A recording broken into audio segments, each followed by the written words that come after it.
Gentlemen, you don't have enough talent to win on talent alone.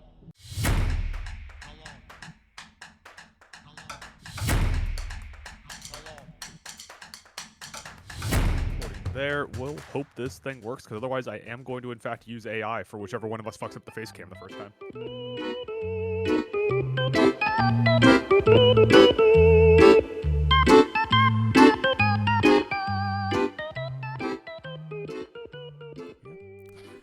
Hello and welcome to the Town Island Podcast brought to you by The Wheel. I am your host, Adam Hess, and with me as always, he's full of Thetans. It's Mike Regan. Mike, how you doing today? Doing good. I don't know what Thetans are, but I got, you can't see, and I'm not going to show you because I have to take my headphones off to turn my hat around, but I'm rocking a Sabres hat because the NHL season's underway. Speaking of other sports besides football, I just put baseball on, and I'm now immediately realizing the follies of having our faces on camera now. Yeah. Because I can just see a little bit of the light on that wall right there. And it just changes every once in a while. You see that? Now it's blue. Yeah. Well, trial and error. It's a shame. We'll get better. It's a shame. Now, I'm gonna have to record from a small black box from now on. Like the things that are in airplanes. Yeah. They're full of Thetans, you know? Yeah, they're full of Thetans, whatever those are. Or is that some like Game of Thrones thing or something? I don't know. It's Scientology. Oh, that's right. Your Thetan level tells you that you're super depressed, your life's a mess, and you need to donate to Scientology and hang out with Tom Cruise. But don't go to a therapist. No, therapists don't help. Or a psychiatrist. You know what helps? Is it psychiatry or therapy or both that they hate? All of it. But you know what helps? Science fiction novels. That will pull you out of it. You just need more science fiction. Was it Dianetics? Yeah. Dianetics, yes. Which we're joking, but we all know that Adam is a strict Scientologist. Yeah, very strict in the sense that I both believe in science and tology. Tology. I'm a big tology guy, Really, the study of anything, I'm all about it. Yeah. Mike, speaking of your hat, I guess not the more important, but the thing that's less likely to get us sued if we keep talking about it. NHL season tipped off yesterday. We had a podcast spectacular about it. Yeah. You know what? Listening back to that, one of our better works. Pretty good podcast. But yeah, I thought so. Once we got done with it, I was like, it started a little slow, but by the end, I was like, I think we kind of crushed that. I think it was good. Yeah. Sabres don't tip off tonight. They have their first puck drop tomorrow. Mm-hmm. Hopefully they're playing against a tennis team because that way they can get a win early on in the season. Up yours. They play against the Rangers, and we're gonna smoke them. All right, we're gonna smoke them. Well, you're already ahead in the standings of the Rangers. Alphabetically. In the loss column. Oh yeah. They lost to Pittsburgh yesterday. Oh, that's right, they did. Wow, that's embarrassing. You're gonna lose to like an 800-year-old Sidney Crosby and like a defenseman in Erik Karlsson who doesn't play defense because he's not good at his own position. That's embarrassing. I picked Pittsburgh to have the number one pick in the draft, and they responded by winning a game, scoring 2 goals against Igor Shesterkin and shutting out the Rangers. That's a rough start. Who won that almost said Cavs, that Avs Kings game? Did you see? Avs 4-1. Nice. Not to get too far into the hockey talk, because we reserve that exclusively for the longest reigning intercontinental champion of all time, the hockey talk man. That game was so 50-50 the entire time in terms of puck control and like chances. Yeah. And literally the difference was, it's Darcy Kemper's a pumpkin year. That's what's going on here. Oh yeah, because they don't have Gavrikov anymore. I'm telling you. No, Vladislav Gavrikov. They don't have Vladislav Gavrikov, and now they're in trouble. By the way, the hockey talk man is no longer the longest reigning intercontinental champion. Gunther. Yeah, who beat him? Was it Gunther? Yeah, Gunther broke that streak. Yeah, hey, Gunther. That's what I always say. That's good for me because if people didn't listen to the NHL preview pod where we did this super dope draft of predictions and picks, I took Avs to have best winning percentage. On pace. They are on pace right now to win every game. I've double checked. I've double checked the math on this. This is correct. They are on pace right now for 164 points. I think that's a record. Yeah. Wait, 2 points for a win, 1 point for an overtime loss, right? That's how it works? Yeah. When really it should be 3 points for a win, 2 points for an overtime win, 1 point for an overtime loss, 0 points for a loss. But should go to Olympic point system. I agree. Or international. We're going to have so much Olympic hockey content on this podcast because it combines my two favorite things: the Olympics and hating other countries. On most days, if you came to me and you were like, let's talk about America, let's see how patriotic you are, I would go on a diatribe about everything that is wrong with this country. Hockey during the Olympics, red, white, and blue all day, brother. Yeah. Yeah, right now there is a complete ring of Border Patrol agents, of National Guard agents standing in a circle all the way around Chicago, like hands across America. And right now I'm like, this is an autocracy. We are bordering on dictatorship. The second we get puck drop in U.S. versus Yugoslavia, oh boy. Suddenly I'm all in favor of FDR's Japanese internment camps. It really flips on a dime. You're gonna come over to my house. I'm just gonna have a bald eagle in the corner. Don't worry about it. All right, it's the Olympics.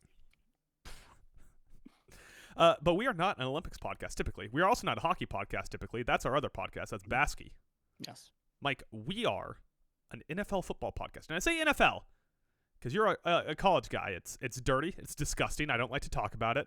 It's like when you say download some kind of camera mirroring device and they give you step-by-step process on how to use it on ChatterBait. It's not something I want to talk about.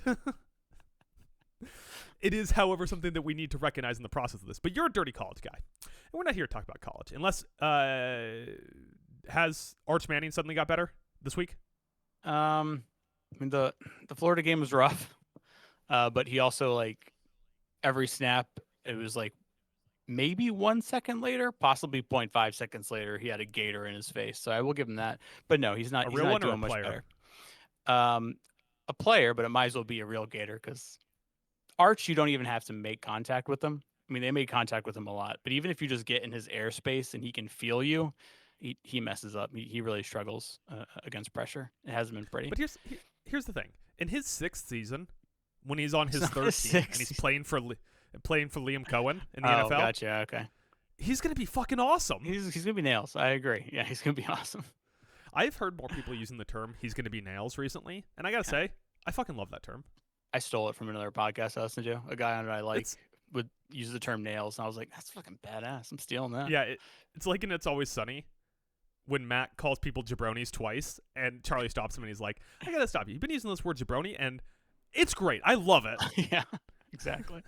I keep hearing people using nails, and I'm like, listen. This is going around all over the place, and I think it should continue. We should continue to call things nails. It is a great term. Yeah. But Mike, what is one step better than college football? Nothing. College football's the best. The rookies in the NFL. That is correct.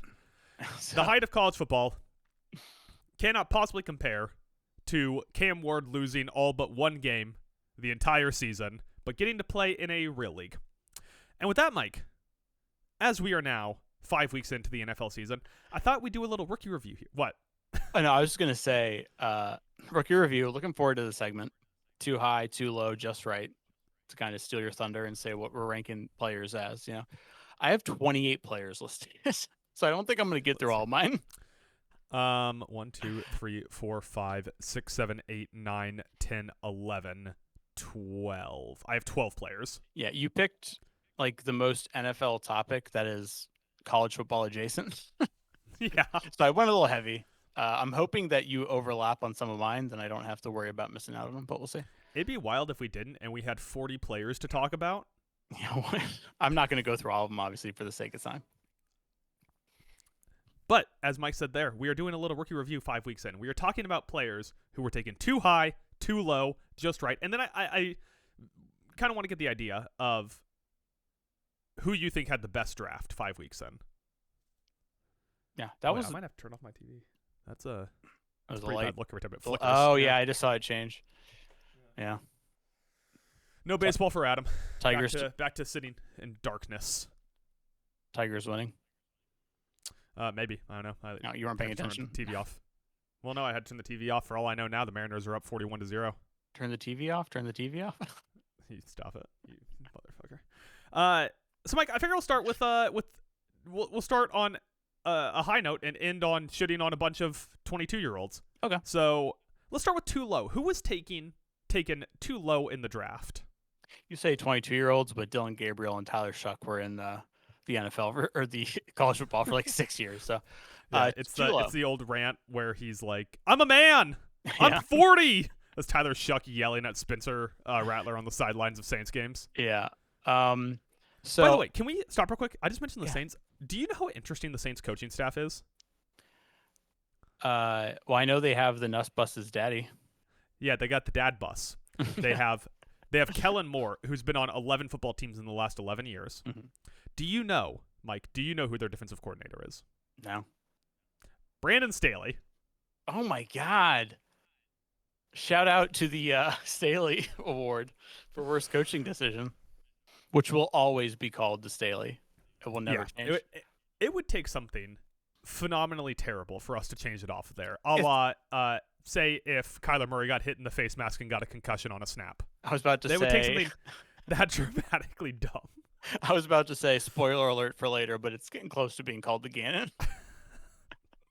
All right, Mike, let's start too low here. I have an obvious top candidate for this, and it is definitely a homer pick, but I want to know how you felt about Ja'Cory Krosky-Merritt.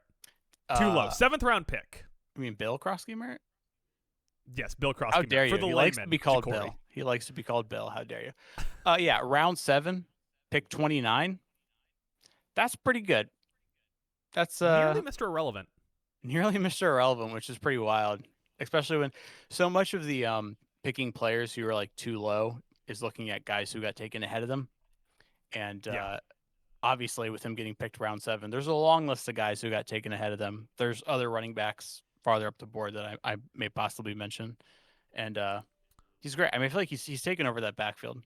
I don't know what what the snap share is, or like the touch count is, but he should be going forward. If he isn't already, he should be majority of the snap share. And is he solid at? I guess the one thing caveat is he solid at blocking.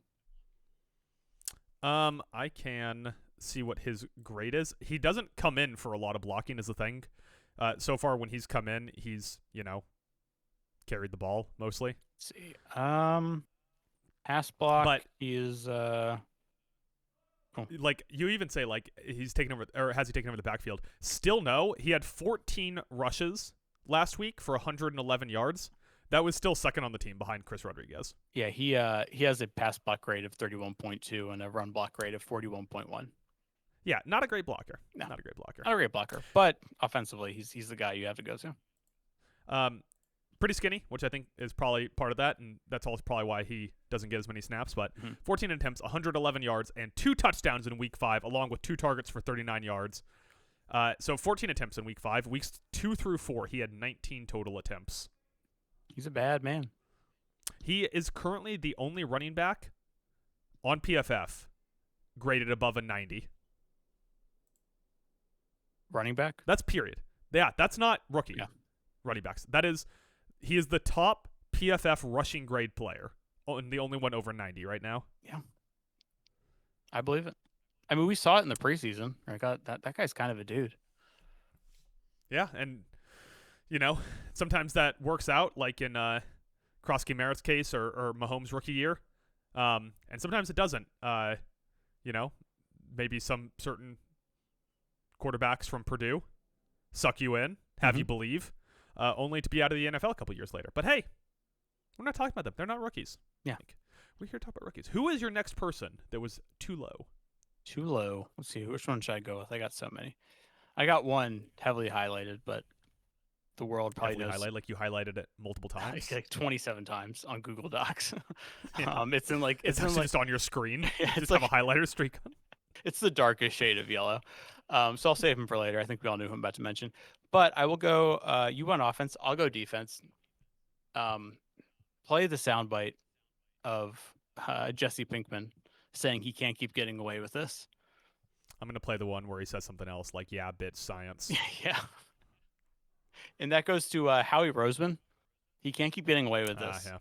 Getting a player like Jihad Campbell at pick 31. Currently has the most tackles, or the most defensive snaps in the NFL without a missed tackle. Yeah. 318 defensive snaps, no missed tackles. Yeah, he just came in day one and was like, yeah, I'm a starter, and I'm a legit starter. Maybe he could kick up the pressure success rate a little bit, but, 65.7 pressure grade is still good for a rookie. And he, like you said, tackling, run defense, everything else, he's been awesome. like I can't. Sorry, I'm frustrated. It makes me angry that Howie Roseman keeps getting away with this. It really does. So I will say, you bring up his pressure rate. He's only been right in pass rush situations, 30 times start the season? Yeah, he has 30 pressure snaps. You're correct. He has 67 snaps even on the defensive line, and those aren't all going to be pressure snaps. Right. He plays a lot of box. He's a true linebacker. Yes. He's a true linebacker. He's played 170 covered snaps, and he has an 83.8 coverage grade. Like, this dude just walked in. It's crazy. Once again, a player from the SEC just fell down the boards to the Eagles. And they were like, yeah, we'll go ahead and take him. And it turned out pretty well. What are the chances? What's the hard part about being Howie Roseman?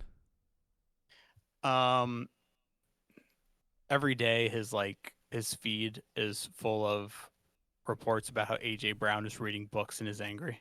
That's probably the hardest part. What would be the funniest book for AJ Brown to be reading on the sideline on Thursday night? Definitely 50 Shades. I was thinking Freakonomics, but I think 50 Shades is a better answer. Yeah, if I would get I'd get his face tattooed on me if, like, over 3 weeks, each week he was reading one of the 50 Shades trilogy. That'd be amazing. It'd be great if it was just like they cut to him in the first half, he's reading 50 Shades of Grey, and in the second half, he's reading 50 Shades Darker. Like, he couldn't put it down so much that he blew through it in 30 minutes of football. I mean, Hurts isn't going to throw to him, so might as well. Okay, we can't talk. I got AJ Brown in. We'll get it later. Yeah. All right, you went defense. I'm also gonna go defense. How about a little Carson Schweissinger for you? Fuck yeah, dude. A little Carsey C, as we call him. Hell Carsey yeah. S, I guess. Is he? Let me ask you this: is he the best Carson in the NFL now? Oh. Yeah, probably. You want to know your other options? Wentz and Steele. Isn't there a Carson Steele? No, maybe not. Yep, Carson Steele. That's the rookie running back in Kansas City. Goddamn, I'm good. Carson Strong.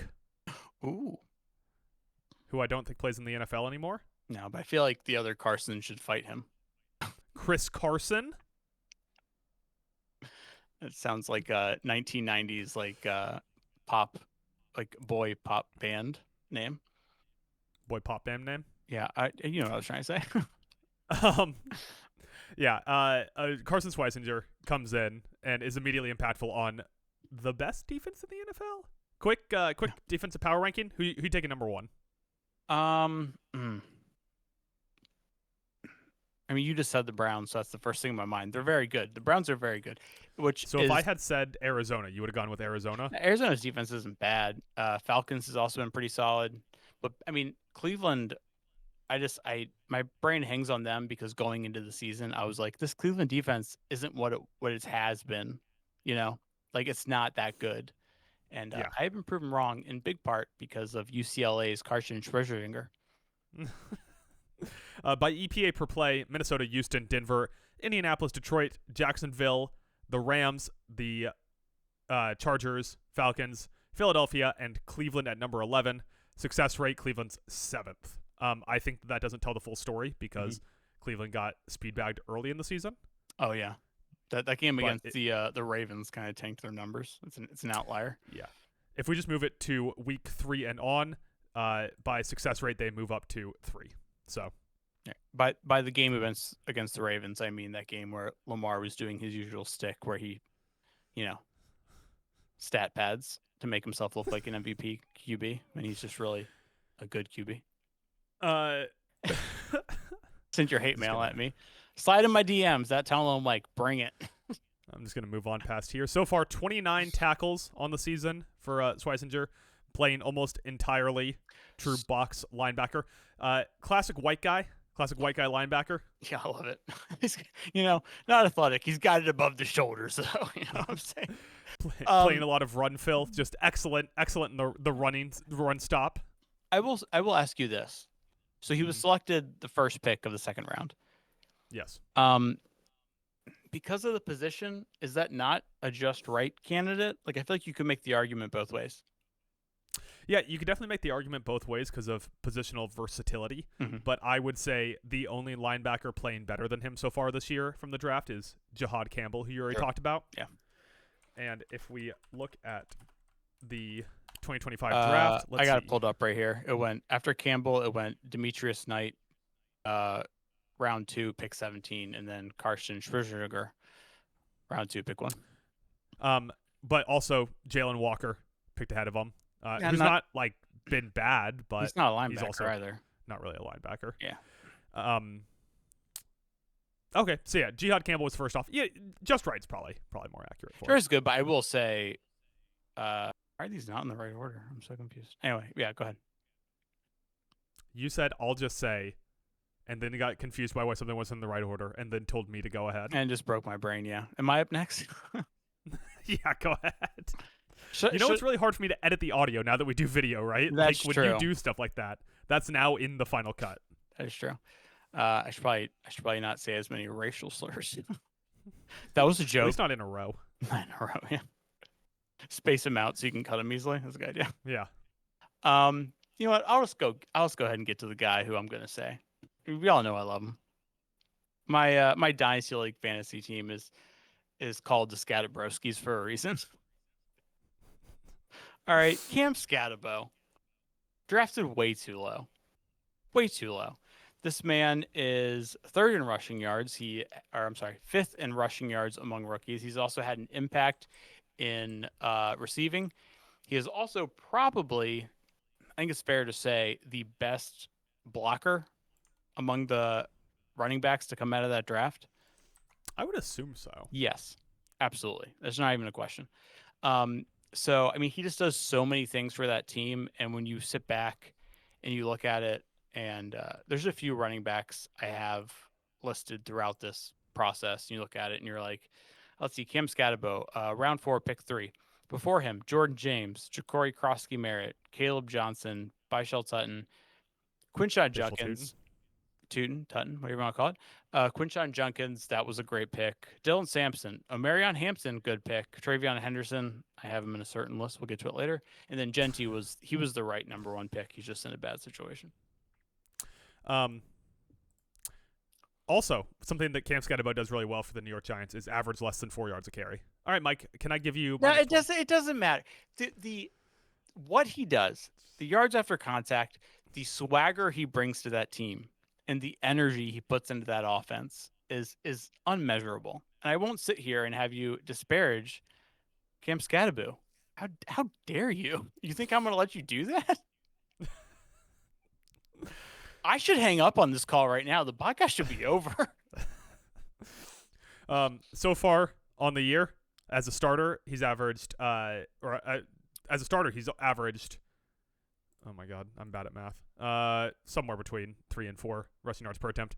But for the season, 3.8 rushing yards per attempt, 2 touchdowns, and a fumble. He's in the same situation as Genty. The Giants have a good tackle, and that's about it. He is currently averaging 3 yards after contact per attempt. So he's averaging 3.8 yards a carry. You know what? And 3 of those are coming after contact. You know what, Adam? What? You're going to sit here and you're going to talk shit. But I tell you what, tomorrow night when the Giants beat the Eagles and Scatterbo has 100+ from scrimmage, you're going to change your tune. You're going to change your tune. On the other hand, Genty's averaging 3.82 yards after contact per attempt. Well, Genty's an outlier because his offensive line is literally like a bunch of peewee players. At least give me that. I like in against Chicago, Genty has this absolute spike where he has 123 yards after contact, and then you look a little bit to the right and he goes, "Oh yeah, he had that 64-yard run after contact." Well, no, but his whole season has been all after contact. Yeah, he has 313 yards after contact, Genty does, and 349 scrimmage yards. Yeah, exactly. So, like, every time they hand you the ball when you're immediately facing contact, you're going to get a lot of yards after contact. But I'll let you go next. I could talk about Cam Scatterbo. We could make this a Scatterbo podcast for like an hour and a half, but I'll let you go next. I'll let you and Marco do that. I got one name left on the too low. Marco's a big Scatterbo guy. He's a big Scatterbo guy. Dude, I knew me and him were always in sync. He's the guy that just bet me yesterday that Joe Flacco is going to save the Bengals. So Not entirely in sync, but when it comes to running backs, I guess we're in sync. Jacob Parrish. Good pick. You got Jacob Parrish down. Maybe the best corner to come out of the draft through 5 weeks. Picked in the 3rd round. Okay. On the season, for the first 4 weeks of the season, allowed 10 receptions for 60 yards and 1 touchdown. Now you lost me. And then he kind of got bodied in week 5. Right. 7 receptions on 7 targets for 88 yards. Yeah. But before that, Jacob Parrish. There's some other cornerbacks that we really liked in this draft. Will Johnson, for instance. Yeah. Which I will get to probably with the next time you throw to me. But I think Jacob Parrish has been excellent and could have been in an argument for the top spot. Yeah. Mike, according to PFF, do you know who has the highest grade so far of anyone from the 2025 class? At corner? Nope, just in general. Oh, I don't. I have corner in front of me. I don't know who has the highest grade of all time. Jackson Hawes. The Hauser. Run blocking tight end for the Buffalo Bills. Oh, there you go. Oh, that's right. Yeah. He hasn't been too bad. Basically your swing tackle. Yeah. Yeah. We have like 47 tight ends. They all get their snaps. Well, How many of them are going to drop a catch in the conference championship, though, this time? None of it matters because we just we bend over and let people have their way with our run game. So, moving on. You doing all right, Mike? I'm doing all right. I have takes. I have opinions. So. Also, it's Derek. Wait. Hold on. What? Hold on. Who are you talking about? Okay, I see what I did wrong. Never mind. It's not Derek. All right, we're on this. We're good. Cut that. I just clicked a link and it downloaded something from NFL.com. That seems concerning. Yeah, I clicked a link off Google and it went downloading. All right, Mike. You want to move on to Just Right? Yeah, you can figure out how Roger Goodell has control of your PC. Yeah, I'm gonna go ahead. Oh wait, Just Right. We're done with too low. Oh, I'll give you 2 more too lows. Two more too lows? Oh, Jesus, this is so hard. All right, well, I'll go ahead and say right off the bat, Will Johnson was the best corner in that draft. At me, this is factual. 84.2 coverage grade. The guy ahead of him is Noah Williams at a Cal, and he's played 44 coverage snaps to Will Johnson's 125. Like, it was noticeable when Johnson was gone for 2 weeks for the Cardinals, and he's a rookie. So I'll go ahead and just take a lap on that one. The next one I will say is we'll stick with defensive back. We'll go with Xavier Watts. Has played phenomenal for Tampa Bay. And you know who hasn't played phenomenal, who is also a defensive back? Nick Emenwari, who hasn't seen much of the field, or a safety, I mean. Billy Bowman Jr., Malachi Starks, who is the top defensive back taken off the board, has played terrible. And Xavier Watts was picked round 3, pick 32. So, can I offer a defense of Malachi Starks? Okay. The initial idea with Malachi Starks was to have 2 safeties who could rotate between 2 high and into the box, with Kyle Hamilton being your kind of like your queen chess piece. Immediately, Kyle Hamilton's hurt. He's hurt like game 2, and now Malachi Starks is left on an island, expected to be like a cover 2 safety, right? Without the quality guy next to him that they expected. Yeah. I still believe. So I guess my only pushback is like he was picked in the first round. So maybe even though the other guy got hurt, you should still be able to play good football, and he hasn't, compared to Xavier Watts, who has. So why don't you tell us Josh Connerly, Mike? He's on the list. We're gonna get he him. Don't play well. Don't worry. Last one I want to throw out there is, well, one, Trey Amos, I think was drafted a little too low. When you look at how the corners have played out, Amos has played very well. You didn't have him on your list? Yeah, so far, so I didn't have him on my list because I was trying not to do too many homer picks. I also think maybe Amos was right, second round pick. He's played extremely well. He's probably the second best defensive back on that team behind Mikey Santrasil. Yeah. Who we didn't do our podcast covering last week. Can I tell you what changes that Chargers Commanders game that no one's talking about? What? There is at one point when Justin Herbert breaks off an incredible run. I mean, I think it ended up being more than 50 yards. I would have to double check what the how far it was. He had one guy left to beat, and it was Mike Santrasil. And for some reason, he runs into him. He could have cut back upfield and completely avoided Santrasil, but he runs directly at Santrasil, who just hits him with the Arn Anderson spine buster. Yeah. And they end up kicking a field goal in that possession. Yeah. And that's the last time they score in the game. That's huge. If he cut back inside, they're up 14-0 instead of 10-0. Yeah.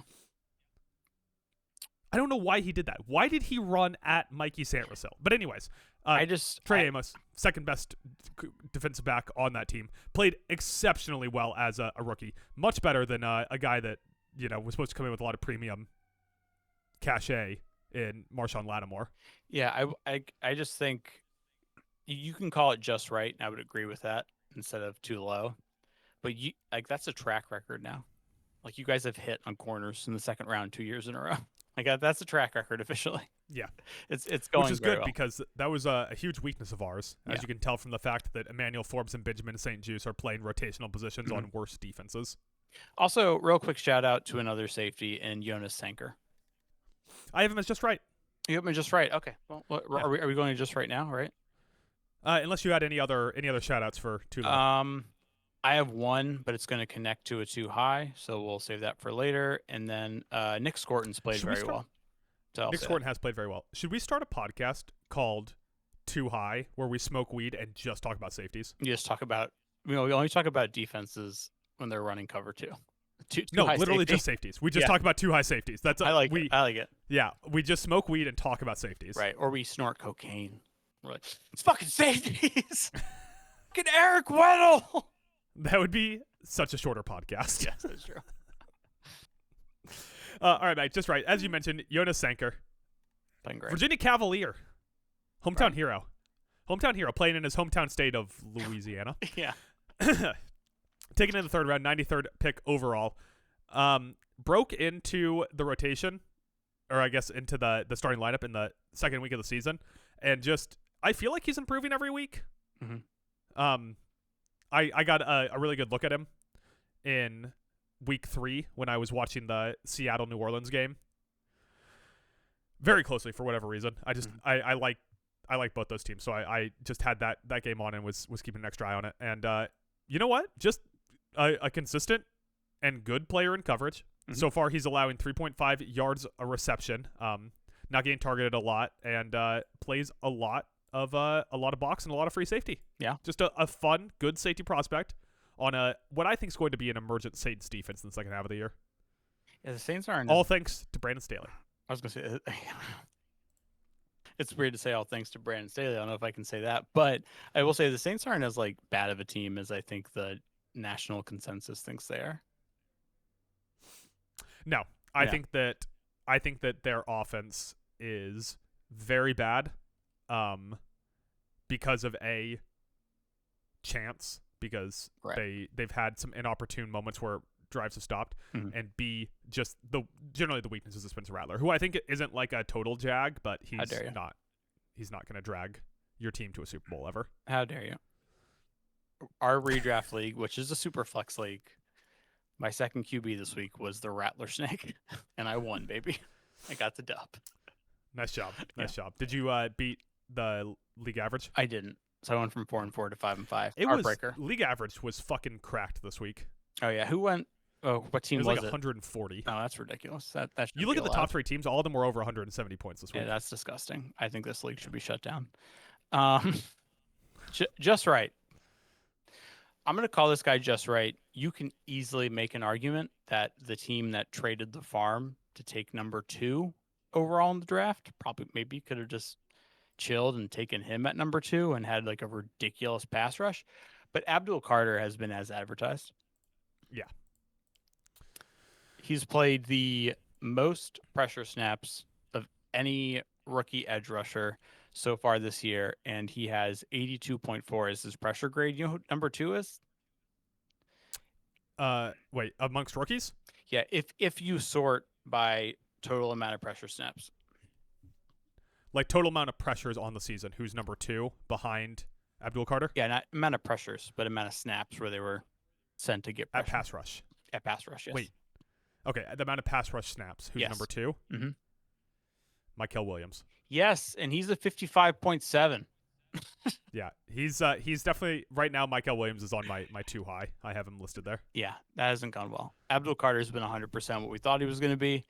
And this is his rookie year. I think he's only going to get better. So I call that just right. If you wanted to sit across the table and scream at me that the Jags shouldn't have traded what they traded for Travis Hunter and should have just taken Abdul Carter and teamed him with Joshua Allen Hines to have just a murderer's row at the edge, I would totally agree, though. One of us calls Joshua Hines Allen by the wrong name, and I'm not sure which one of us it is. I just said Allen Hines, so it's me. Okay, because you had me convinced. I've been calling him Joshua Hines Allen. You had me convinced it had been me the whole time. Which one is it? Well, Mike Google's that. It is Hines Allen. I'm wrong. There you go. What I'm learning from this experiment is that I think that the correct time to draft safeties is the 3rd round, because my other just right, Xavier Watts. Oh, okay. We're similar. Notre Dame fame. Goddamn right. DBU, baby. Benjamin Morrison? You ever hear of that guy? Kyle Hamilton? You ever hear of that guy? Harrison Smith? You ever hear of that guy? Here's the nice thing so far about Xavier Watts is that he has been very good in limited snaps and coverage so far for an Atlanta defense that is really coming on strong. He's allowed 1 touchdown so far on the season as the closest defender. A handful of receptions, but nothing too spectacular. He's basically only had 1 really down week, and besides that, just been completely solid across the board. He had a real tough game against Carolina, but my God, who didn't on Atlanta? Very true. Xavier Watts terrified the fuck out of me 2 weeks ago with Marcus Mariota trying his best to throw more than 1 pick. Oh, he's trying. I think Xavier Watts had the pick 6 in that game. I'd have to double check, but maybe that's why he's so fresh in my mind. Yeah. Should I check? Is that what that pause was? Is it time for me to check? Oh, you don't have to check. Xavier Watts. Pick 6. When this year did it happen in the NFL? September 15th, 2025. All right. That's not true. Like week 2. Yeah. That's his first interception. That's not what I asked. I lied to you. Mike. Just right? Just right. I'm going to go ahead and just package 2 here together, same position. Offensive tackles at the top of the draft. Not all of them, but the top 2 off the board have played pretty well. Will Campbell has played very well. And my boy from Mizzou, Armand Membu, has played great. You could sit here and make an argument to me that Membu should have went over Campbell, and I wouldn't. I think it's kind of a coin flip right now. I think they're both playing very well. Yeah, and I think Membu's been awesome, and I think that he gets the nod here because he doesn't have T-Rex arms. Yes, he doesn't have those tiny little T-Rex arms. Oh, that's on video now. I didn't. Yeah, I forgot. It's going to take some getting used to, right? Yeah. The whole video component of this. Let me ask you this. If the draft happened again today, who goes higher, Armand Membu or Will Campbell? I mean, if you want to go, if you want to get the player who's just doing better across the board right now, it's Membu. And his measure, and his if it rehappens today, knowing the results 5 weeks into the year, plus they look at measurables, yeah, they would definitely take Membu, because like you said, Will Campbell, little T-Rex arms. So, if you sort by pass blocking grade, right now Campbell has the edge on Membu. Right. If you of course, number one in the class, though, is Tyler Warren. Yeah. If you look at tackles who have played 50% of 364 snaps, and you go by offensive grade, it's Membo at 73.2 because his pass block slightly under T-Rex arms, but his run block is way above T-Rex arms. But how's his passing grade? How's he been as a passer? I haven't seen him run those trick plays yet, but I'd like it. If for next week, if you had to either go between Justin Fields to throw an out route, like a 5-yard out to the sidelines, a 2-minute drill style, 1 time out on the clock, you're trying to get down the field, or Armin Mimbu to throw it, who are you taking? I think I'm going Armin Mimbu. Like the defense, he wouldn't see it. They wouldn't see it coming. And there's such a limited chance of him sailing the ball over the receiver because Justin Fields can only throw one depth, and that's all the way down there. Right. We've entered the portion of the podcast where my cat is now sitting on my lap and looking at me. What? Mike, you got any more just rights you want to throw out, or are you ready to move on to the 2 highs? I got one more I want to throw out. I'm going to do it real fast. Okay. All right, who's that? With round 6, pick 40, the Denver Broncos took Jeremy Crenshaw, the punter, having a great year, 75.5 punt grade. I tell you what, you're looking for a solid starting punter, you get him in the 6th round, that's just right. Let me ask you this. Did you pull up the draft, hit Control F, type in the word punter, and then just look for an argument to talk about a punter? I pulled up the draft and went through literally every position in detail. And I was like, is Jeremy Crenshaw guy? Kind of has it at punter, right? If I had to choose my ideal season, it would be for my punter to have not enough snaps to have a PFF grade. That's true. That'd be a better option, but it's Bo Nix. So what do you want? Do you think the difference between wanting to be a sports fan and being a real sports fan is that when you want to be a sports fan, if you're like, say you're getting into football for the first time and you're going to be a fucking Los Angeles Chargers fan. Okay. Weird. And you sit down to watch. Yeah, you're the only one. That's why. You sit down to watch a Chargers game, and you're just getting into football. And you just want it to be a good game, right? Mm-hmm. That's like the prevailing theory.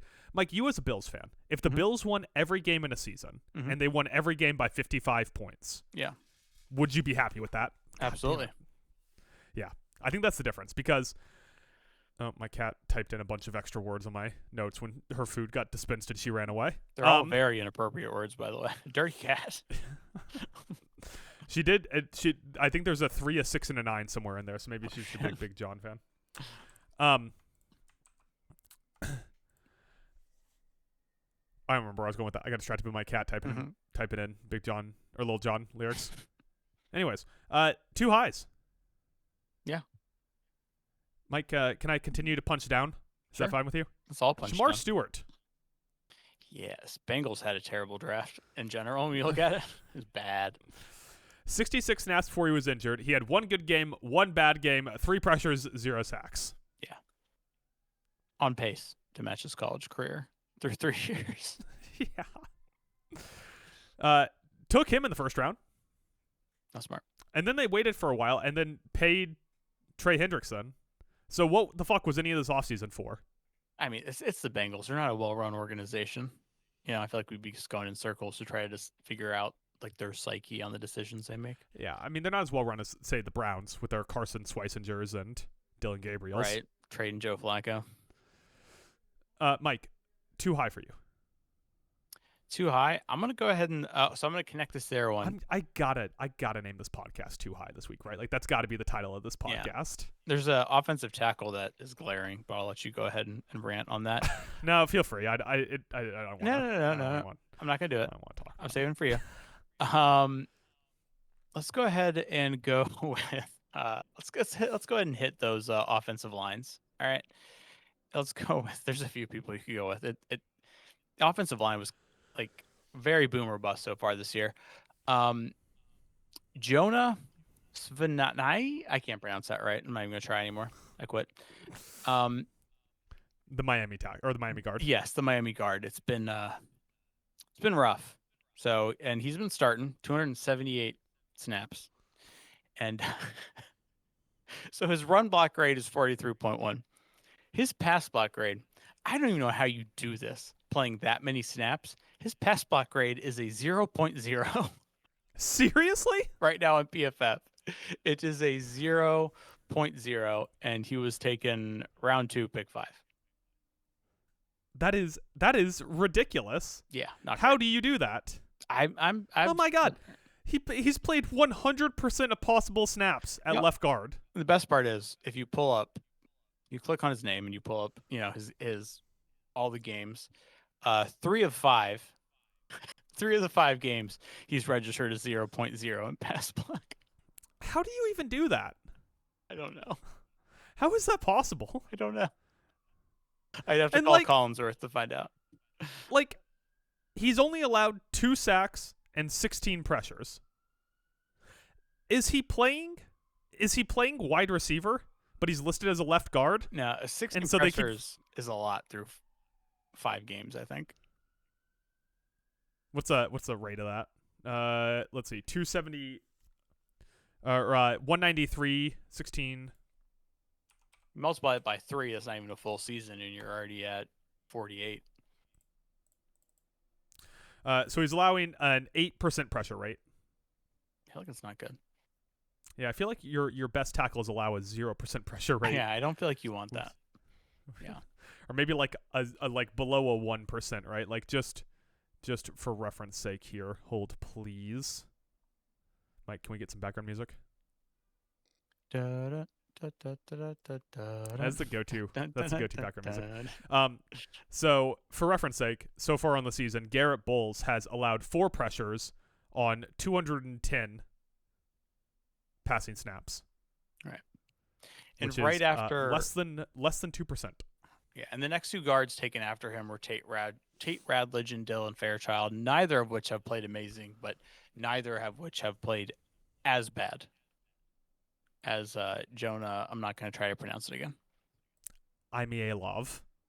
Nope. Imialov. Imialov. Well, while we're in the category of offensive line, I guess we should talk about Josh Connerly Jr. Taken Terrible. first round pick 29. Yeah, huh? Sorry. So far on 195 pass blocking snaps, he's allowed 17 pressures, which means that he is playing worse than Jonah Imialov. Yeah. I was waiting for your response to me just deciding not to take a shot at the name there. You know what the most brutal part of it is? What? And like I think tackle this year, like the first 3 hit, like Kelvin Banks Jr. hasn't been a world beater, but I think he's played well.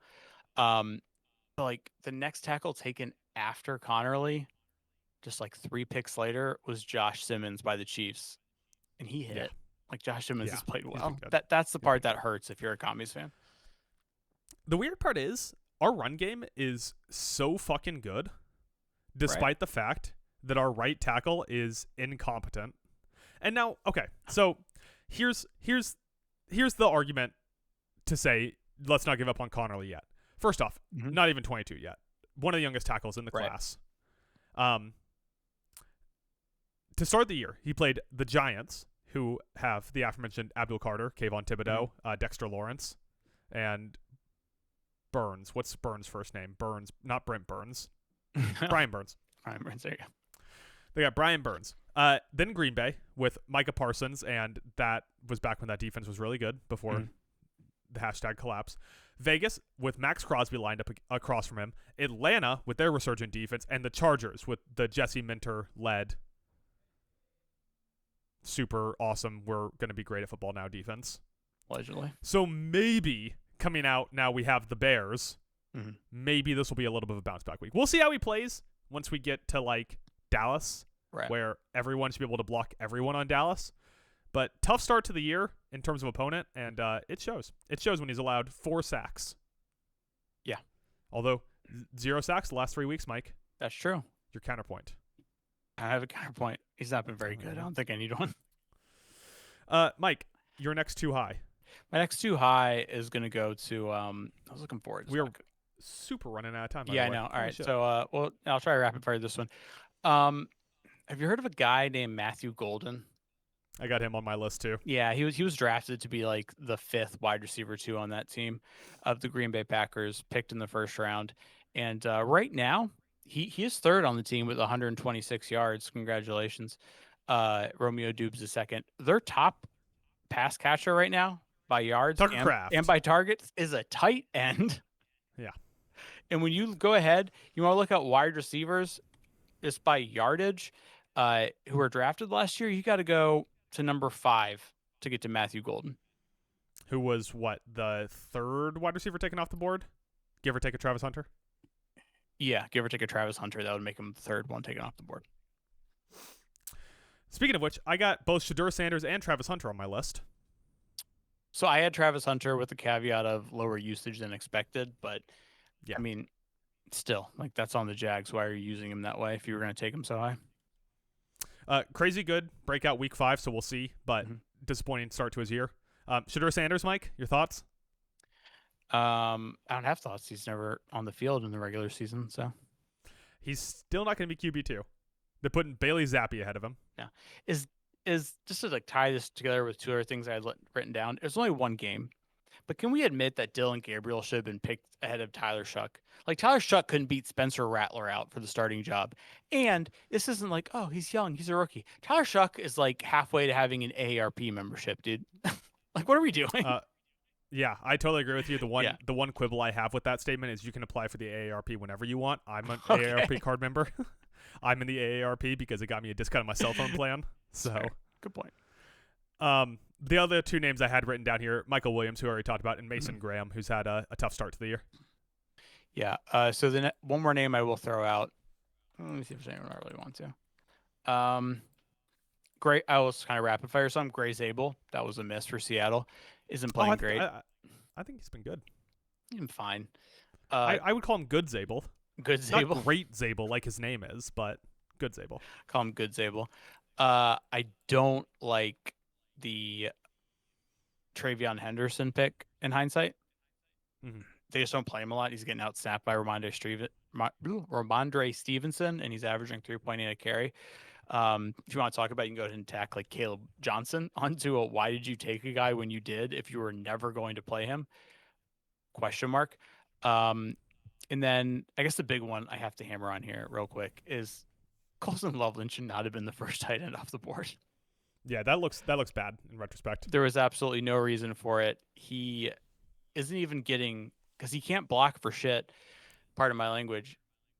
So he's losing snap share to Cole Kmet because he can't block. Yeah. You know who's blocked really well this year? Cole Kmet. Tyler Warren, who they could have taken. Yeah. The Colson Loveland pick looks more and more baffling as time passes on because there is so many other things that they needed in that position. They had already paid Cole Kmet, and like I guess maybe your argument has been Johnson loves running 2 tight end sets, but you could just pull a tight end off the scrap heap for that. I mean, fucking Ben Sinnott converted a 4th down for the Commanders this week. Like right. you don't need a 1st round pick to do it. And if you were going to take a tight end, if you were dead set on it, why wouldn't you want the like George Kittle clone instead of right? Ooh, this guy's like he's got a brain for the game. Yeah, it doesn't make any sense. Especially you can't even say like, oh, he's a rookie. We're gonna work his way in there. He's gonna get more snaps. You took him in the 10th overall pick. You take a guy at the 10th overall pick, that means you're going to start him, and he's not. So yeah. Mike, let's close it out. Who 5 weeks in do you think had the best draft? I really can I hear yours first because I really struggle with this. I got 3 names. Okay. My first name's Adam. Okay. My middle name's Michael. His name's Hess. Those are my 3 names. Great. Now people are gonna dox me. They're gonna look me up and come steal all the food out of my fridge. Tampa, obvious pick I think. Emeka Egbuka, Jacob Parrish, Elijah Roberts. The New York Giants. So they were on my list. Who had 1 really good pick in Abdul Carter and 2 dog shit picks in Cam Scatabo and Jackson Dart. That is so wrong. That is so wrong. You made me so angry. I knew you were joking, but you made me so angry in saying that. Jackson Dart grades worse than Cam Ward so far this year. Jackson Dart has added a spark to that team. and he's better than Russell Wilson. I'll say it right now. You're better than Russell Wilson. I know. Fucking But a cardboard cutout of Russell Wilson is better than Russell Wilson. all right. Well, fair point. And lastly, hometown heroes, the commies, Bill Krosky Merritt, Trey Amos, Connolly Jr., and Jalen Lane, who might be the best punt returner in the NFL. Mm-hmm. Possibly. Already has a touchdown. I mean, he doesn't play at wide receiver, so You don't need him to when he's returning punts for touchdowns. that's true. Who'd you have, Mike? So the only ones you didn't mention that I had jotted down as potential picks. The Cardinals class hasn't been bad, but Walter Nolan hasn't played at all because he's been hurt. So we have to throw that one out of the book. So I do think the Chargers deserve a little bit of a shout out. I mean, they hit on Marion Hampton. He's played well. Kyle Kennard hasn't played bad. I think like round 5, pick 29, Aronde Gadsden is like a sleeper. I think he's going to be a very good tight end as time goes on. Trey Harris in the second round doesn't look great, but I think if they got him more involved, it would look like a good pick. So I just wanted to give the Chargers a shout out. And then I also wanted to give the Denver Broncos a shout out. Big Jahdae Barron guy still? Jahdae Only played 10 Barron snaps this week. I know his snap count's low. I don't think he's been terrible. RJ Harvey snap count's been low, but I think he has talent there. Savion Jones has played very well from them at the edge. And 6th round pick 40, my boy, Jeremy Crenshaw, the punter. I will say, Jahdae Barron came in and had maybe the most important pass breakup of the game last week in the comeback against the Eagles. I think it's a deep defense. He's going to work his way up the ladder. Yeah, I agree. It's a deep defense except for Riley Moss, who he somehow hasn't beat out for a starting job yet. That's weird. So I think we both agree it's Tampa. I mean, Benjamin Morrison. That's all you got to tell me. Benjamin Morrison? Yep. Mike, the last thing I want to talk about before we move on from the draft here is just another point in the Mike Regan rule of bad and young quarterbacks. Mm-hmm. Dylan Gabriel, 2 touchdowns, both to tight ends. That's true. Bad quarterbacks. Who I was looking at Dart loved his tight end this weekend too. Yeah, he has hammered the Darren Waller button. Yeah. And Theo Johnson, I think, had his best game of the year. Yeah. Mike Regan's rule of bad and young quarterbacks. Yep, they love if tight end. Someone is playing a bad or young quarterback, bet the tight end overs. Mm-hmm. With that, Mike, speaking of bad and young quarterbacks, Cardinals at Colts. Now, for those of you who don't know, we here at Talent Alone, at the start of every year, pick a team to follow for the year, and that becomes our Team Talent Alone. You don't want to talk about it. For this year, we picked the Arizona Cardinals, who had the most bizarre game in the history of the National Football League on Sunday when they took a 21-0 lead. I want to talk about it. And literally fumbled it away. Yeah. Multiple times.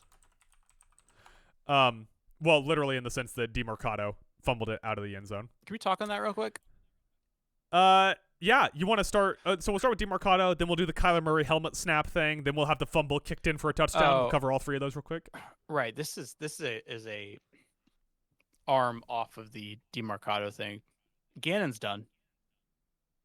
I have Gannon hot seat on here. No, he's done. Yeah. He got fined $100K for his thing with DeMarcado. If you didn't see it, he got in his face. What is one thing, we see a lot, and I'm fine with the coach getting at a player and being like, from the standpoint of like, what the fuck are you doing? You're better than this. Get your shit together. That's good. That's coaching. He got in his face. I don't know what was said, but at the end, he smacked him in the chest. I don't want to hear it. I don't hear anything from some old man yelling at the clouds, being like, football coach, blah, blah. Save it, okay? DeMarcado's a grown-ass man, and Jonathan Gannon's a grown-ass man, and that's not how you approach it. And if DeMarcado just decided to swing on him, I wouldn't blame him. Yeah. I wouldn't blame him at all. And your team, very often you see a team reflects their coach.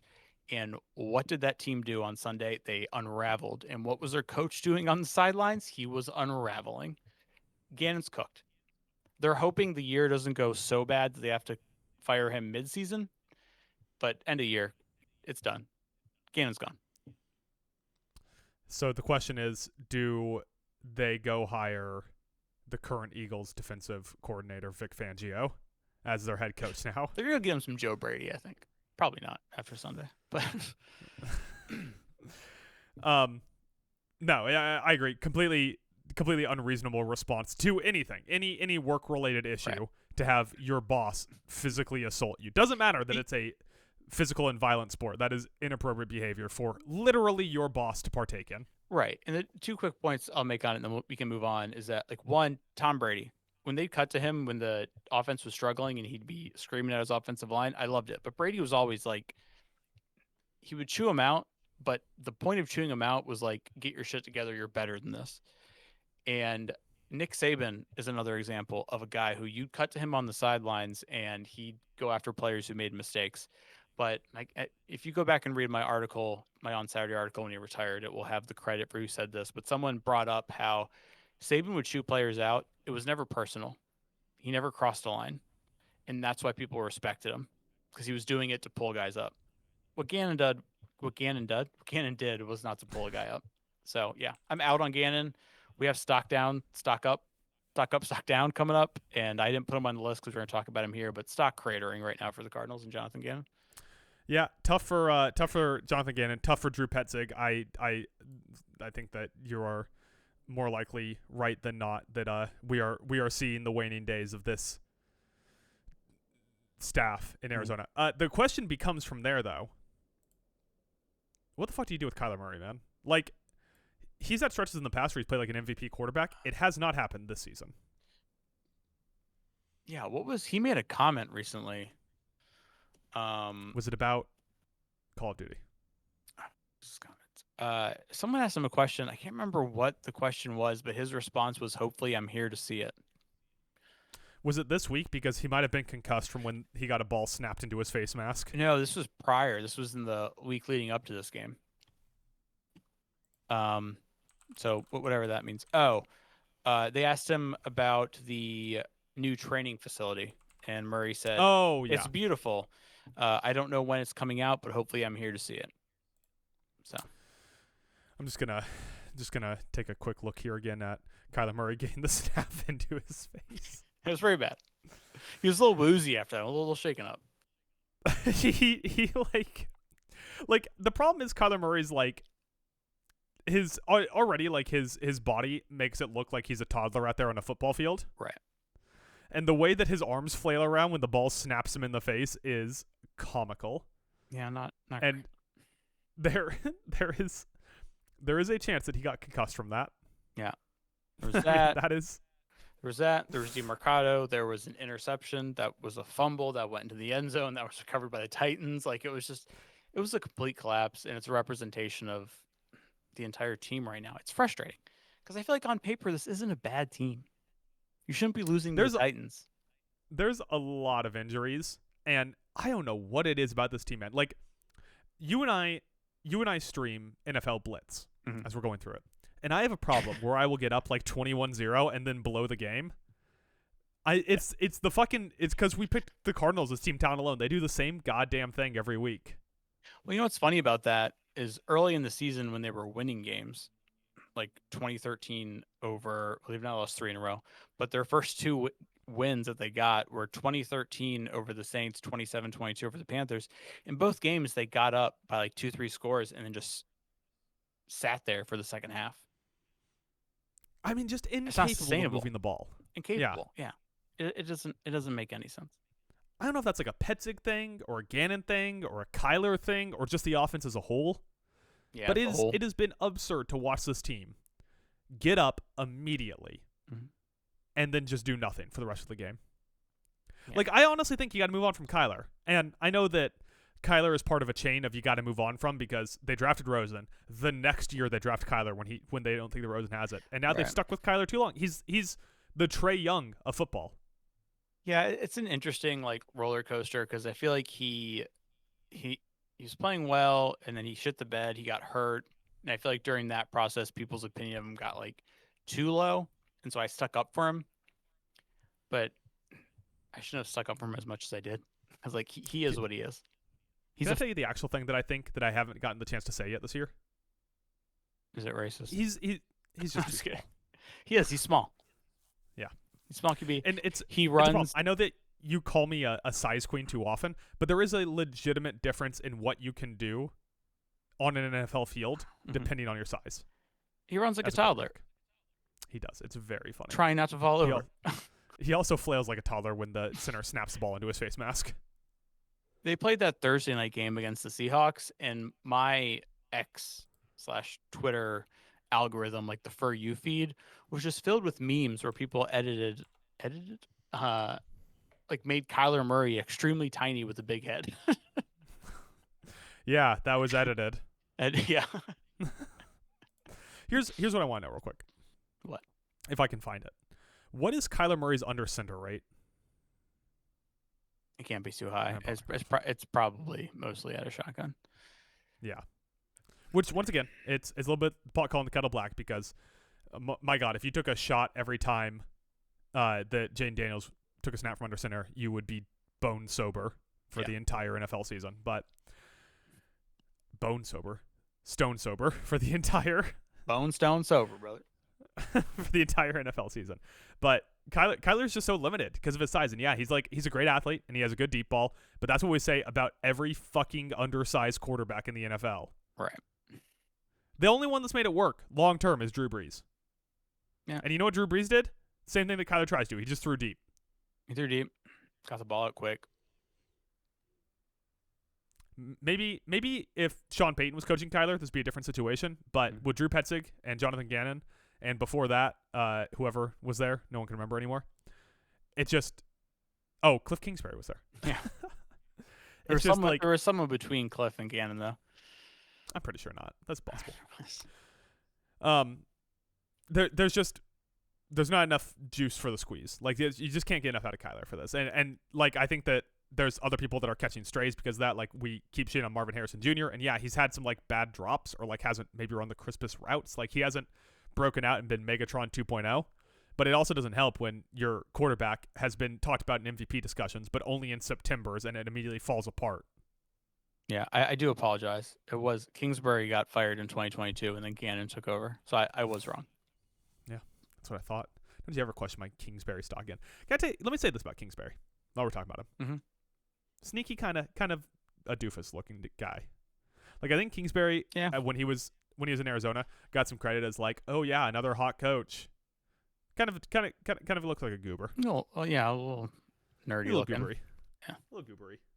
Like McDaniels swung the nerdy coach look so far to one side that we don't notice it as often. Yeah, who's like Kellen Moore kind of looks like a Make-A-Wish kid. Oh my god. Who are the actual hot coaches? Wait, McVay. So his wish as a Make-A-Wish kid was to go coach the New Orleans Saints? What a terrible wish. Unbroken line of kind of not super attractive coaches in New Orleans. Yeah. Sean Payton, Dennis Allen, Kellen Moore. Mm-hmm. McVay obviously tilts the scale. Matt LaFleur. Ben Johnson, or is Ben Johnson a little too just like, oh, that's a guy like in that when you buy the photo, it's like or when you buy the frame, it's the photo they already put in there. Yeah. Yeah. Pete Carroll, gorgeous. He obviously tilts the scale. Gilf. I told Gilf. I was going to call him a DILF, but he's like a GILF at this point. He's a great-grandfather I'd like to fuck. You see him on Sundays chomping on that gum. You get a little riled up by that. I never would have said it, but there's a case to be made just off the evidence. Bill Belichick. Hot coach. Hot coach? I mean, he's bagging, 24-year-olds or whatever? Yeah, exactly. Just saying. Dog shit college coach, though. There's almost no chance that we have time for all of our segments. We might push stock up, stock down next week. Let's finish talking about. I had so many notes. That's all right. Well, we can do another podcast on it tomorrow if you want, or we could do stock up, stock down during the live stream. No, let's do that. There you go. But Mike, Cardinals Colts 6.5-point favorite. Honestly, seems a little bit low. Maybe the Colts are coming back down to earth, but boy, it sure doesn't look like it. It looks like they do a great job of beating bad teams, and the Cardinals have had a very soft schedule to start the year. Mm-hmm. Like they got beat by Seattle, which I think was their one quality opponent, and outside of that, almost blew a game to the Panthers. Did blow a game to the Titans. They've had a soft schedule to start, and are still sitting at exactly where they belong, right around 500. Yeah. Coming off there's two directions this can go. The Cardinals are coming off the wildest collapse of the year, probably the wildest one we're going to see all year. Mm-hmm. Does that mean they're going to respond in force, or is this team truly cooked? Like, Gannon's lost the locker room. They're not going to be able to move the ball against a quality defense. Daniel Jones is going to run for 212 yards. I don't know. I'd love to be a fly on the wall when players are talking to see how they took the DeMarcado incident. Because if I was a fellow player, I'd be a little like, the fuck was that? That's not cool. You know what I mean? So that could lead to like he's losing the locker room. I think things are very bad in Arizona right now. They're on the road. Like, I don't think the Colts are that good. I think they're starting to come back down to earth. I don't think they're a bad team. I think they're in the running for a wild card spot. But the way things Who's are winning going, that division then? Oh, you're going to say Jacksonville. Oh, who do you think? Who's winning that division? Yeah. Duval. yeah, Liam Cohen's #1 fan here. Yes. I will point out that no matter how I sort EPA per play, Indy is still near the top of the league, and Arizona is not. Yeah, I think as the year goes, the Colts are going to start coming back down. It hasn't changed the fact that Jonathan Taylor is averaging 5 yards a carry, and I think he's going to eat the Cardinals alive. Yeah, that's not going to be great for our much beloved Cardinals defense, who so far on the year are allowing a 52.6% success rate on rushes, which puts them almost worse in the league. Who's the worst? Is it the Bills?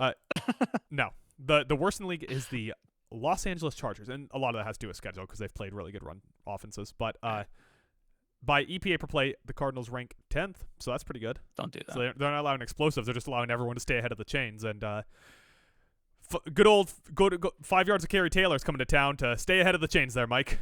Don't do that. Don't make excuses for the Chargers being a fraud. Don't do that. Oh, they played a bunch of tough running backs. You're the Jesse Minter guy. I am, and I'm also the Jim Harbaugh guy. Love him. Team's a fraud. I'm not the Jim Harbaugh guy. I'll be honest with you. Yeah, you don't like him. So far on the year, the Chargers have played the Commanders, the Giants, the Broncos, the Raiders, and the Chiefs. Maybe they haven't played a bunch of good running backs. Maybe they've played one good running back. Yeah. Bill Krosky-Mayer, baby. Yeah, they allowed a whopping 9 points to the Raiders. Mike, what are you watching for? Let me put it that way. What are you watching for in this Colts Cardinals game? I mean, it's pretty vague, but any sign of life. My camera is completely blown out now that the sun came out. Look at me. I look like I'm ascending to heaven. I'm leaving you behind. Very, very holy look for you right now. I think I'm looking for the Cardinals to play a full 60 minutes. And that sounds vague and bad, but we haven't seen it. The games they won, they only played the first 30. Against Seattle, they only played the second 30 and then lost on a last-second field goal. And then against Carolina, or not against Carolina, but against this past week against the Titans, yeah, they only played the first 30. So looking for a full 60-minute effort, boys. If you found out, like if it came out, it just the message that in week 5, it turns out that a player on a team had a significant amount of money on the game, on the opponent, and they intentionally lost the game, would your #1 suspect be someone on the Cardinals? Oh, for sure. I'd be like, Kyler? Yeah. Since when is Kyler betting on sports? Yeah, right. Or Gannon? Gannon? DeMarcado? I mean, that's pretty sly. Try to throw everybody off. Like, oh, I just fumbled at the end. I didn't know. Cash and bets. Do you think the first person he texted when he got back to the locker room was Adonai Mitchell? Maybe. What a pull. Adonai Mitchell? What a pull. Fumbled 2 weeks ago in the end zone. Well, yeah, that's true. I just watch a lot of ball, Mike. That's what you don't know about me. Watch a lot of ball. I mean, he could go OG and just text Sean Jackson. Yeah. All right, Mike. Let's do picks here and oddly specific predictions. Why don't you go ahead and throw out your pick first? I think the Colts win. I don't know if they cover. I think the Cardinals can keep this within a touchdown. 6.5 point spread as of right now. I think they could cover. Pardon me. I think the Colts can. I think the Colts win, but they don't cover. Oddly specific prediction. I'm going to say Jonathan Taylor. Oh, you know what? I'm going to get weird with it. Get weird with it, Mike. I'm going to say weird with it. I'm going to go for a little twofer here, and I'm going to say Jonathan Taylor over 100, DJ Giddens over 50, and Daniel Jones over 40, all in rushing yards. Wow. Yeah. You did get weird with it. I got weird with it. I'm with you. I'm gonna take. I think the Colts win this. I am gonna take Arizona to cover. Yeah. Because outside of, well, I guess has there been a week where they've gotten completely blown out of the water by anyone? Not. Let's see. They are currently. They're currently 2-3 against the spread. So they're currently 2-3 against the spread, and they're also like, just like everything, their point differential is like almost at 0. Like this, it's the most 500 team in the NFL. Yeah, every game's one score. Yeah, so I'll say they continue that. I don't think the Colts are coming back to earth as much as you do, but I also think, hey, you know who practiced their defense against that guy's offense every week for years? Mm-hmm. Gannon against Steichen. Yeah. So I think maybe Gannon's got a few tricks up his sleeve, and if he doesn't, I'm sure that he'll physically assault someone who is in a position of inferiority to him. Yes. Maybe he'll beat up like a PA or something. Who knows? My oddly specific prediction: I will take Jonathan Taylor to average 6 yards a carry and score 0 touchdowns. Ooh.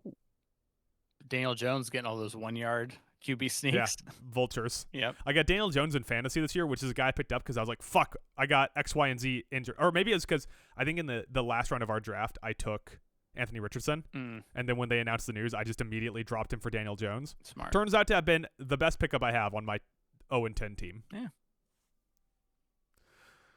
With that, Mike, how about we do a little bit of a survivor pool here on our way out the door? All right. You are still alive in our survivor pool. Woo! On your way to $500, I think, something like that. Good amount of change. It'll make up for all the money that you've lost gambling. 10. Oh, there you go. 10 teams remain. 10 teams remain in this league, and because of my current survivor pool situation, in talking about the best options this week, I don't care about the listeners and their survivor pool. You're secondary to me. You're scum. So I only highlighted games with teams I could still take. So for reference, I can no longer take the Broncos, Cowboys, Cardinals, Rams, or Bucks. Got it. Because my first one that I have is the Rams. This Ravens defense has looked very weak. Oh, yeah. There's other times that you can take the Rams still. So it's not like a must-do now, but it feels pretty safe. I mean, like, they're coming off a loss, longer rest. The next time that you would really have a good opportunity to take them would be against the Panthers on November 30th. We said this at the start of the year. Don't bet on your survivor pool being around that late in the year. Right. And also, I was going to say, also just throwing out there that, like, his status is still way up in the air. Yeah, I'm going to guess Lamar's not playing for Probably not. Still. Because they have a bye week next week. So yeah, that's when I would guess he'd come back. Dallas, another one. Have you already taken Dallas? I don't remember if that was I've already taken Dallas. Who'd you take Dallas against? Last week against the Jets. Yeah, that's right. You did tell me that. Yeah, like Dallas against the Panthers. You got at home against the Cardinals on November 3rd. Could be another time you take them. Mm-hmm. Then they have a bye week and then they play the Raiders. That might be the spot to take Dallas in, but if you're not playing for November 17th, then Dallas, Carolina is probably the way to go now. Yeah. Green Bay, if you haven't taken them, I got eliminated taking Green Bay when they were a 12.5 point favorite to the Browns. So why not take them when they are a 14.5 point favorite? That being said, they are coming off of a bye and they're playing Joe fucking Flacco. So yeah, the Joe Flacco thing is you never really know.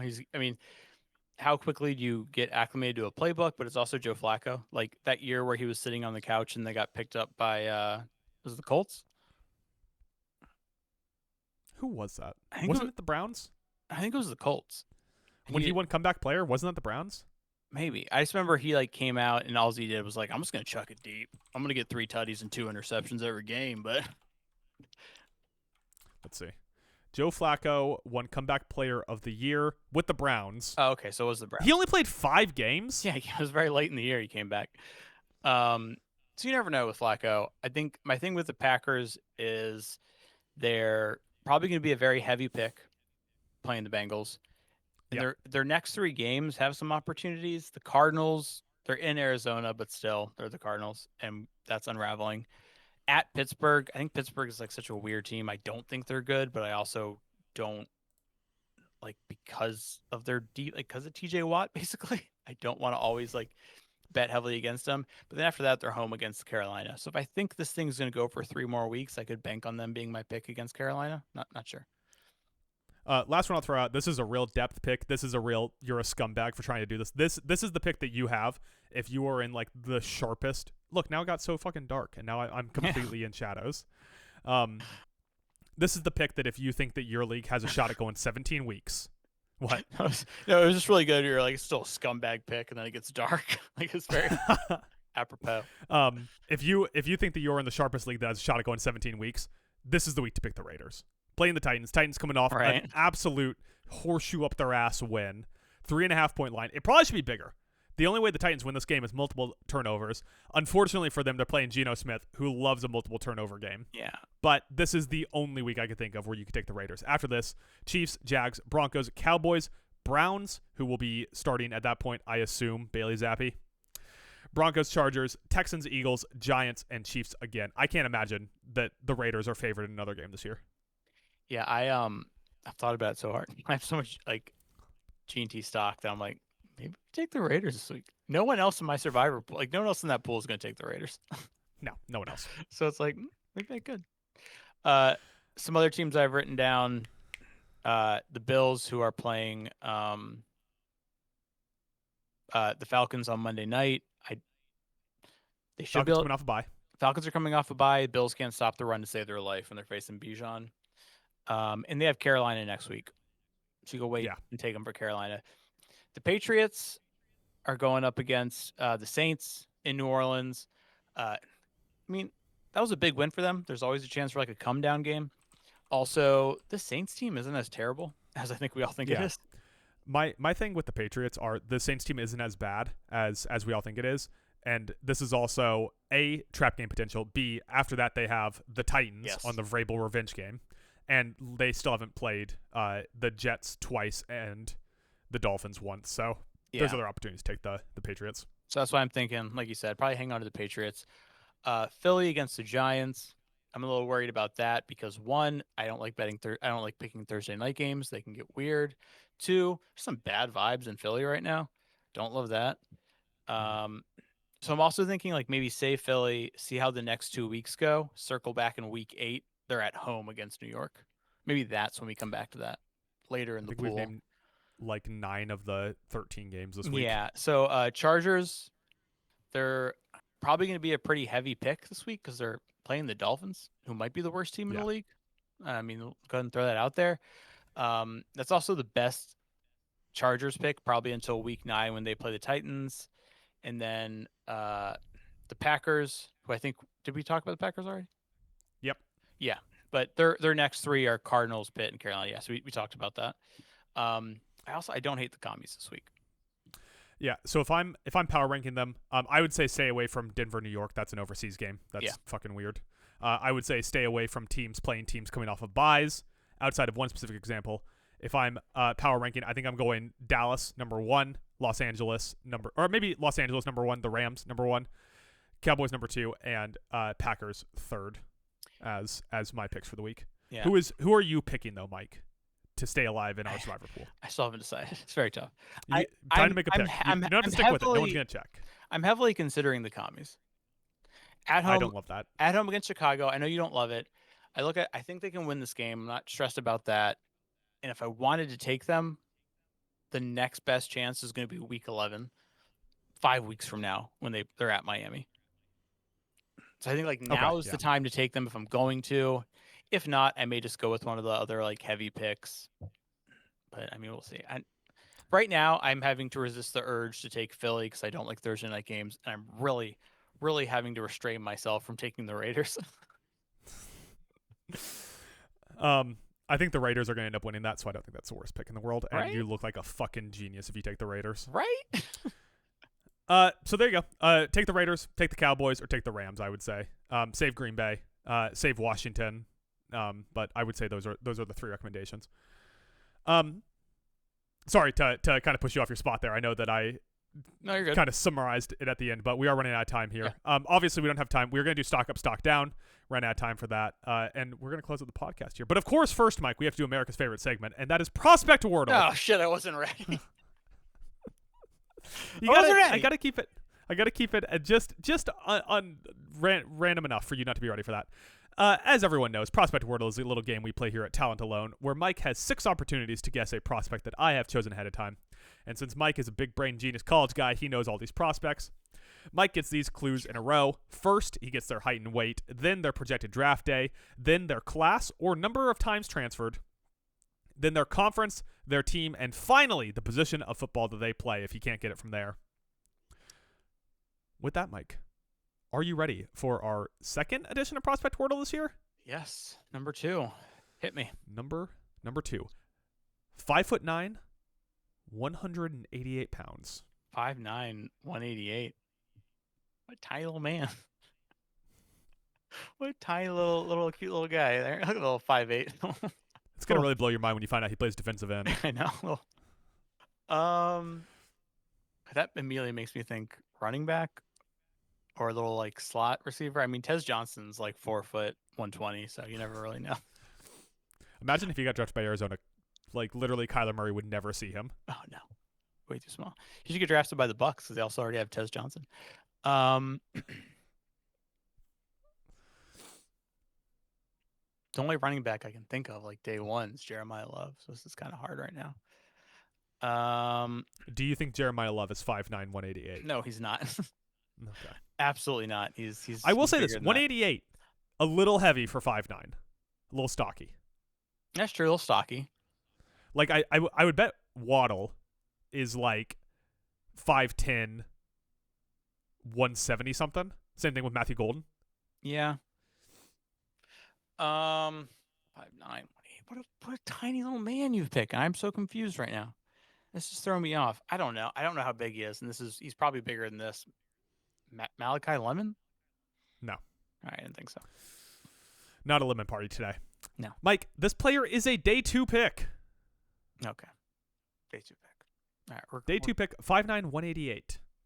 All right. Well, that makes me think running back then once again, because yeah, we're going tiny. We're going day 2. There's only one day 1 running back, and his name is Jeremiah Love, and he's way better than Ashton Genty. He's better than Jim Brown. All of them. Barry Sanders, garbage compared to Jeremiah Love. Oh, I mistyped. He is not 188. He is 228. 5'9", 228. 5'9", 228. What a little chode. What a little chode back. Jonah Coleman. Correct, Jonah Coleman. Let's fucking go. I love me some Jonah Coleman. I do. I figured to be a big Jonah Coleman guy because everyone knows your favorite college team is UW, Yeah, University of Washington. Big Husky over here. Big Husky. And so is Jonah Coleman. He's a big Husky. Mm-hmm. Big Husky guy. 2 picks. Let's go. There you go. Honestly, you should have gotten in 1. I should have. I screwed you with my mistyping. Yeah, I was like, who's playing football at 5'9", 188? I knew that he was way stockier than 188. I was like, I got something wrong here, and now I see why. With that, Mike, you want to hit plugs and we'll get out of here? Yeah, follow me at Talent Mike on X.com, formerly known as Twitter, until I buy it, and then I'm gonna call it I don't know. I thought I had a good Chatterbait. joke. Yeah, I'm gonna call it super. I'm gonna call it Super Chatterbait, and they can't sue me. Call it too high. Yeah, call it too high. And keep an eye out tomorrow on Saturday, previewing week 7 of college football. Holy shit, we're moving fast. We are moving fast, Mike. And you can follow me at TownLoneAdam on X, formerly known as Twitter. You can see everything that we're doing, posting, getting everything up on there. That's where everything gets uploaded, gets posted to my Twitter, as well as on Blueski at Cotan Film Pod, a podcast that I've not made an episode of in 9 months. You can check out our podcast from yesterday. It was a really good one. That available both on our YouTube channel at Town Alone Podcast on YouTube and on our website and as well as any audio platforms. It was our first video podcast. We went through and drafted a bunch of NHL categories to kick off the NHL season. We stream now, also on YouTube at Town on Podcast. Mike, are we streaming tomorrow or Friday? What works better for you? I'm good either. Whichever one's good for you. Do you want to do you want to compete with Thursday Night Football? Compete with Yeah, sure. All right, so we're going to do a stream tomorrow night during the Eagles-Giants game. We'll probably kick it off around 7 o'clock Eastern and run through the end of the game, no matter how tired and sleepy and upset Mike is about it. Stock up, stock down. Stock up, stock down. We'll do some stock up, stock down. We'll play some NFL Blitz with the 2025-26 roster update. Continue our path there to try to win a game. Check out all of our work on townalone.com. We'll have our predictions for WWE. We take money from Saudi Arabia, but this time in Australia.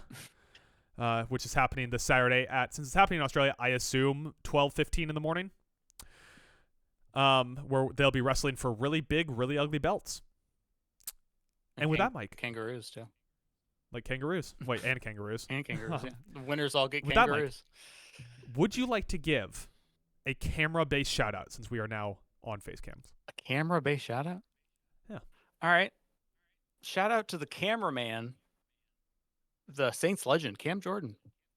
Oh, Dingo Cam Scatabo. He's worth so much more than a shout out.